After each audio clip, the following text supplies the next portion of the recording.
갈라디아서 3장 5절입니다. 갈라디아서 3장 5절입니다. 제가 보는 성경 신약 303쪽입니다.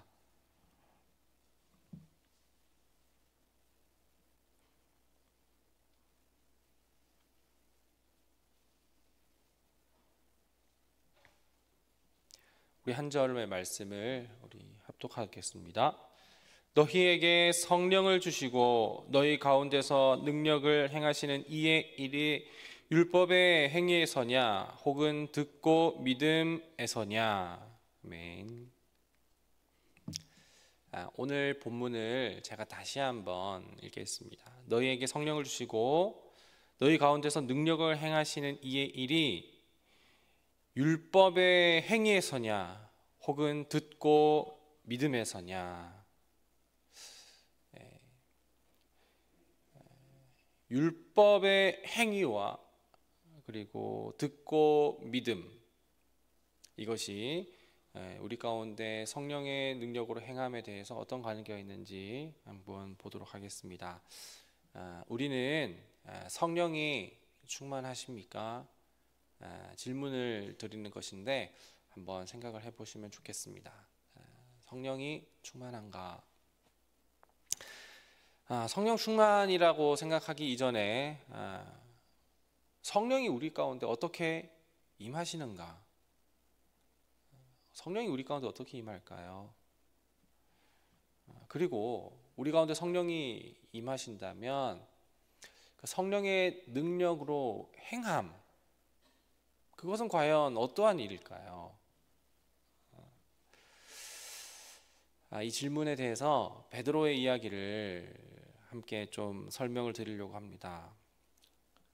다시 한번 질문을 드릴 텐데, 베드로는 그렇다면 언제 회심을 했고, 베드로는 그렇다면 언제 예수님을 믿었을지 한번 생각해 보시면 좋겠는데요.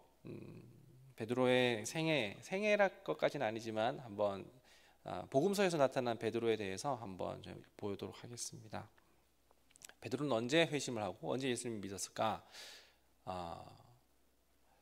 밤새 고기를 잡다가 고기를 잡지 못해서 그렇게 이제 허탕을 쳤는 그때 어떤 한 사람이 와서 깊은 데로 가서 그물을 내려라 라고 했었을 때 그 그물을 깊게 내렸더니 물고기가 그물이 찢어지게 만큼 잡혔어요. 그리고 나서 그 사람이 나를 따르라 라고 했었을 때 그물을 버려두고 예수님을 따라갔던 그때 베드로는 회심을 하고 예수님 믿었을까요? 아니면 산상수훈 이후에, 예수님의 산상수훈 이후에 이제 오병이어 사건, 물고기 2마리 그리고 떡 5개의 사건을 봤을 때 그때 베드로는 예수님을 믿었을까요? 아니면 오병이어 사건 이후에 예수님께서 제자들을 바다 건너편에 먼저 보내시고 예수님께서는 다시 또 한적한 데 나아가서 기도하셨었죠. 그러다가 이제 제자들이 탄 배가 바닥 한가운데에서 풍랑을 만나게 됩니다. 그렇게 해서 어지럽게 될 때 너무나도 무섭고 두려운 그때 어떤 멀리서 다가오는 어떤 한 사람이 있었죠. 그때 베드로가 말합니다. 주님이시거든 나를 명하여 오라 하소서라고 했었을 때 주님께서 오라 하셨고, 베드로가 그때 물 위를 디디며 몇 발자국이지만 주님 앞에 한 발짝씩 나갔을 때 그때 또 회심을 하고 혹은 믿었었을까요? 아니면 베드로가 주는 그리스도시요 살아계신 하나님의 아들입니다 라는, 사람들은 선지자라고 이야기하지만 베드로야 너는 나를 누구라 하느냐라고 했을 때 주는 그리스도시요 살아계신 하나님의 아들입니다 라고 했었을 때 그때 베드로는 주님을 믿었었을까요? 어쩌면 또 아니면은 예수님께서 사람들은 나를 예수님께서 십자가의 고난 앞을 두고 있었을 때 사람들은 나를 이제 조롱하고 버릴 것이다라고 했었지만 베드로는 주님은 다른 사람들은 주님을 버린다 할지라도 저는 주님을 끝까지 따르겠습니다라고 했고, 그때 베드로는 더 믿음이 더 강해졌었을까요? 아니면 베드로야 너가 새벽에 닭이 울기 전까지 3번 나를 부인할 것이다 라고 했었을 때, 베드로는 아니에요 주님, 저는 죽을지언정 주님을 버리지 않겠습니다 라고 했었을 때, 그때 베드로는 믿음의 확신이 더 있었던 것일까요? 아니면 베드로는 그렇게 주님께서 십자가에 달려 죽으신 후에 굉장히 낙심하고 있다가 주님이 부활하셨다는 소식을 듣게 됐었을 때 그 주님 의심 반, 그리고 혹은 두려움 반으로 무덤에 갔지만 예수님이 더 이상 무덤에 계시지 않고 빈 무덤을 보았을 때 베드로는 주님을 믿게 되었었을까요? 예수님께서 십자가에서 죽으신 후에 이제 더 이상 우리 눈에 보이지 않게 되자 베드로는 낙심한 마음을 가지고서 나는 다시 물고기를 잡으러 가노라 라고 하며 그렇게 다시 물고기를 잡으러 갔지만 아무것도 잡지 못하게 됐을 때 또 어떤 한 남자가 다가와서 오른편으로 그물을 던져라 라고 했었을 때, 그때 그 그물을 던진 이후 물고기 153마리를 잡게 되고 주님이시라 라는 그 생각을 가지고서 바로 뛰어들어서 예수님께 나아갔을 때, 그때 베드로는 회심을 하고 예수님을 믿었었을까요? 아니면 예수님께서 사람들에게 나타나셔서 자기의 손가락과 부활하신 후에 손가락과 그 손의 못자국과 옆구리의 창자국을 보여주신 그때에 베드로는 예수님을 믿었었을까요? 베드로의 회심과 믿음의 사건에 대해서 생각을 해본다면 사실 베드로는 예수님과의 추억과 사건과 사열이 많은 건 알겠어요. 그런데 사실 베드로 복음서에서 나타난 베드로가 마태복음과 요한복음에서 나타나는 그 베드로가 그 삶을 쭉 보면 베드로는 진짜 예수님이 누군지 알고 믿었는가, 의지했는가, 우리가 좀 의심스러울 수가 있어요. 왜냐하면 베드로는 예수님과 정말 오래 함께 지내면서도 예수님과 함께 할 때 그 질문들이 굉장히 좀 어리석었고, 그리고 주는 그리스도시요 살아계신 하나님의 아들입니다라고 했었을 때, 그래 이제 내가 이제 더 이제 조롱을 받고 고난을 받게 될 것이다라고 했지만 주님 그럴 수 없습니다라고 했었을 때 예수님께서 곧바로 넌 사탄아 내 길을 막지 말아라라고 이렇게 얘기를 하시면서 베드로는 마음과 몸이 더 앞서가고 그리고 믿음이 더 앞서지는 않았었던 그런 모습을 또 보게 되기도 하고, 예수님께서 여러 가지 말씀을 하셨지만 베드로는 예수님 믿었다 할지라도 예수님의 말씀이 뭔지 도통 이해하지 못하고 이상한 말을 할 때도 참 많았단 말이죠.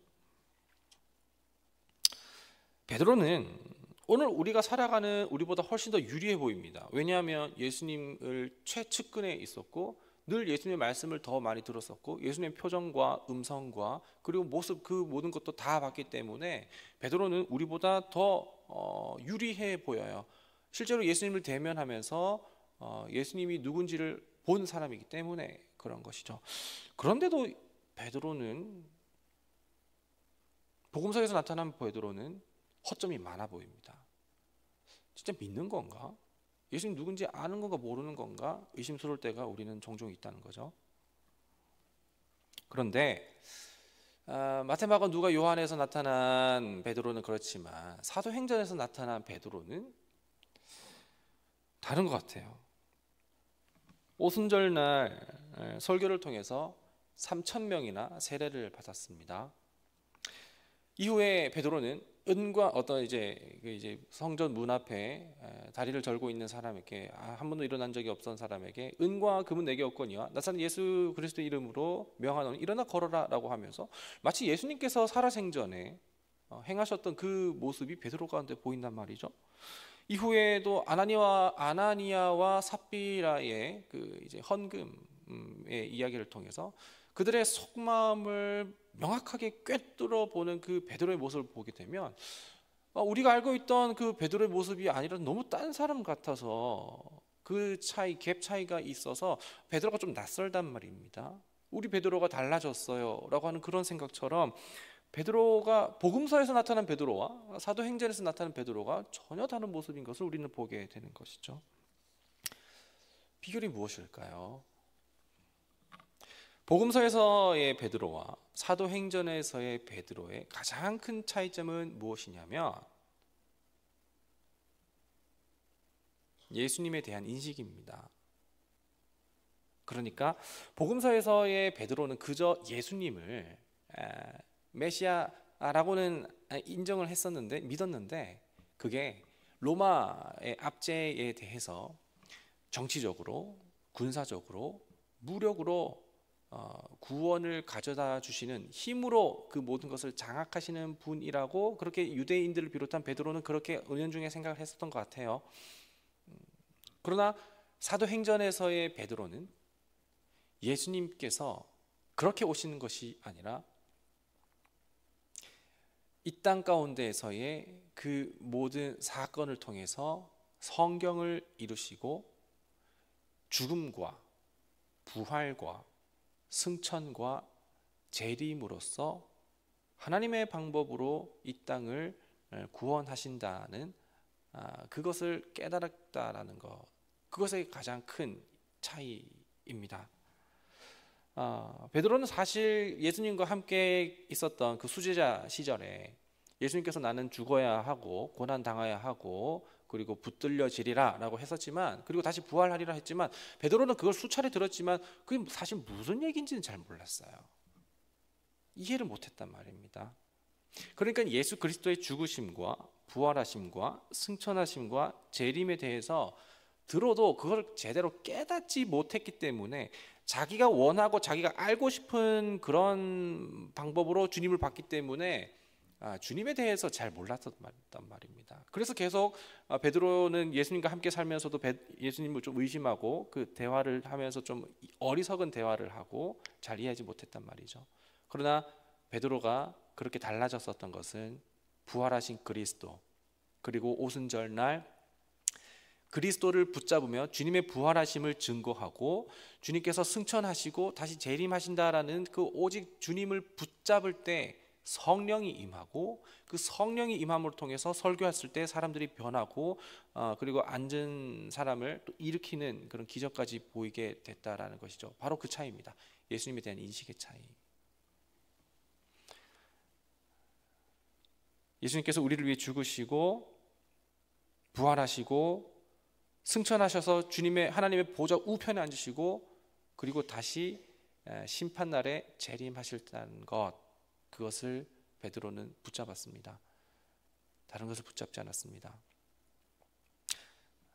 예수님께서 죽으신다는 것을 붙잡았다는 것은 무엇이냐면 그 죽음이 원래는 우리의 죽음이어야 하지만 예수님께서 대신 우리를 위하여서 죽으셨다라는 그 그리스도의 의로우심과 사랑하심을 붙잡았다는 것이고, 예수님께서 부활하셨다라는 것은 예수님께서 그냥 안 죽으시는 불사신이 아니라 우리를 위해 부활의 영원한 생명의 첫 열매가 되시기 위하여서 부활하셨던 것처럼 모든 성도 잠자던 사람들이 다 일어나 주님과 함께 영원한 나라를 꿈꿀 수 있게 된다는 그 소망을 붙잡았던 것이고, 예수님께서 하나님의 보좌 우편에 앉으셨다는 것을 믿는 베드로는 그냥 단순히 승천하셔서 거기 잠깐 계시는 것이 아니라 우리로서는 주님 하나님 앞에 직접 나아갈 수 없지만 우리의 중보자가 되어주시고 우리의 보증자가 되시는 그리스도께서 하나님 보좌 우편에서 우리를 위하여서 날마다 간구하신다라는 것을 믿는다는 것을 베드로는 붙잡았던 것이고, 그 훗날에 우리가 여전히 어렵고 고난 가운데 힘들게 살아가지만 여전히 주님 앞에 의로운 삶을 살아가기 위하여 거룩함을 추구하게 된다면 그 훗날 주님께서는 심판주로 오셔서 그 알곡과 가라지를 그때서야 가르신다라는 것을 믿는 믿음으로 베드로는 살았단 말입니다. 베드로가 사도행전에서 그렇게 성령 충만했었던 것은 왕년의 수제자여서가 아니었습니다. 베드로가 그렇게 율법을 그리고 그 성령을 행하면 그가 살아생전에 그리고 예수님과 함께 있었을 때 율법을 너무나도 잘 지켜서가 아니었습니다. 예수님과 오래 함께 있으면서 훈련을 받아서 그 어떤 굉장한 경지에 이르러서가 아니었습니다. 오늘 본문에 바울의 말처럼 율법의 행위가 아니었습니다. 사람의 노력으로 그렇게 성령 받는다는 것이 아니라는 것입니다. 베드로가 변한 것은 복음서에서가 아니라 사도행전에서처럼 그리스도를 보고 믿고 붙잡고 의지해서입니다. 전적인 그리스도를 붙잡음입니다. 조금도 베드로의 어떤 탁월함이나 우월함에 대해서 성령을 받은 것이 아니라 그제서야 깨닫게 된 그리스도, 우리를 위해서 죽으시고 다시 사시고 우리를 위하여서 승천하시고 우리를 위하여 다시 오실 그리스도, 그분을 보고 믿고 붙잡은 그것에 베드로는 성령이 충만하여 성령의 능력을 행한 것입니다. 성령 충만하시길 원하십니까? 성령의 능력으로 살아내시길 원하십니까? 그것은 우리의 수련과 우리의 단련과 우리의 노력으로 이루어지는 것이 아니라 예수님께서 우리를 위하여서 하신 그 일들, 우리를 사랑하셔서 이 땅 가운데 오시고 이 땅 가운데서 우리를 위하여서 우리를 대신하여 조롱 받으시고 그리고 우리를 위하여서 죽으신 후에 우리를 위하여서 다시 사시며 우리를 위해 주님 보좌 우편으로 승천하신 후에 우리를 위하여서 다시 오시는 그 그리스도를 더욱더 붙잡고 의지하며 나아갈 때 그때 우리는 성령 충만할 수 있는 것입니다. 왜냐하면 성령은 우리에게서 나는 것이 아니라 예수께서 보혜사 성령은 예수님께서 보내신 분이시기 때문에 그런 것입니다. 오늘 우리에게 능력 없음, 성령 충만하지 않음을 우리의 결핍이나 우리의 결여와 우리의 형편의 나쁨을 통해서 보는 것이 아니라 우리를 위해서 죽으신, 다시 사신, 승천하신, 다시 오실 그리스도를 더욱더 붙잡고 의지하며 나아가는 것, 그것입니다. 그래서 복음은 초신자에게만 필요한 것이 아니라 성도에게도 필요하고 처음 믿을 때만 필요한 것이 아니라 죽을 때까지 필요한 것이 복음입니다. 오늘도 복음을 붙잡으며 성령으로 충만한 삶을 누리시게 되기를 소망합니다. 기도하겠습니다. 하나님, 바울은 오늘 갈라디아 사람들에게 말합니다. 너에게 성령을 주시고 너희 가운데에서 능력을 행하시는 이의 일이 율법의 행위에서냐 혹은 듣고 믿음에서냐? 주님, 듣고 믿음에서입니다. 조금도 우리의 것에 있지 않음을 고백하게 됩니다.